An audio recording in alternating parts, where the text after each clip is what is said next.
Should you remove the thermostat in your car? Straight answer is no, and that's because most mechanics usually attribute overheating to always being related to the thermostat. The thermostat serves two purposes. Number one is opening up the short circuit. Number two is opening up the long circuit. Let me explain. Over here I've drawn up an illustration just for clarity. Here we've got our engine. Here we've got our radiator. And in between the two, we've got our thermostat.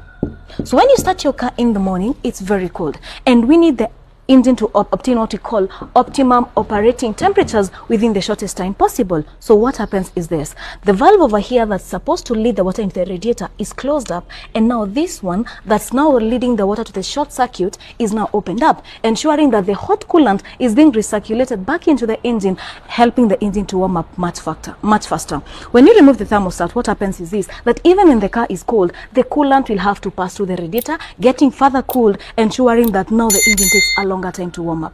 What are the disadvantages? Over here I've drawn another illustration. We all know that my drawings are not the best, but here is just an illustration of the engine. So when the engine is cold, we all know from chemistry, metals contract. When metals contract, it simply means that they are not compressed together this way and this way. We've got the piston ring, we've got the piston rings and the cylinder sleeves. So it means that the engine has to work extra harder to ensure that it obtains the optimum operating temperatures. That results into what we call more fuel consumption. More fuel consumption, we all know it's not economical. More to that, due to the fact that the metal components are brought in together, it results into what we call accelerated wear and tear. Accelerated wear and tear results into the components wearing out much faster than it should. Understand one thing: it's not all the time that overheating issues are related to the thermostat. Sometimes it may be an issue with a blown up head gasket. Let me show you something.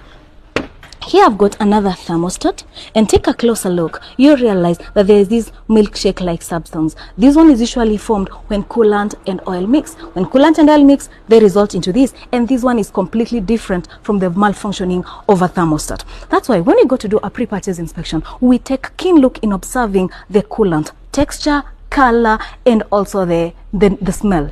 We're able to tell if there's any underlying issue in that vehicle and are able to advise you accordingly before you commit.